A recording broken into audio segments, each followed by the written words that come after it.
सुनो, मम्मी जी कहाँ गई? ऊपर है। बुढ़िया बस इतनी ऊपर जाके रह जाती है, पता नहीं पूरी ऊपर कब जाएगी।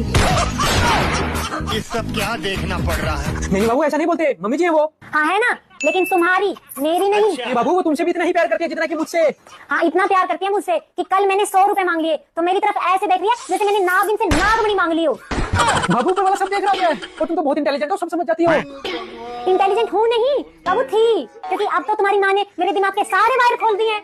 बाबू ये आंखें जितनी मुझे दिखा रहे हैं ना तुम, इतनी अपनी मम्मी को दिखाई होती ना तो आज मेरे सर पे इतना नहीं नाचती हो। मजाक करने की आदत तुम्हारी भी तो गई नहीं, बस करो मेरा पेट दर्द करने लग गया। मैं बता रही हूँ केशव, जिस दिन मेरा दिमाग घूम गया ना उस दिन तुम्हारी मम्मी की ऐसे गर्दन पकड़ के और ऐसे रोलूंगी।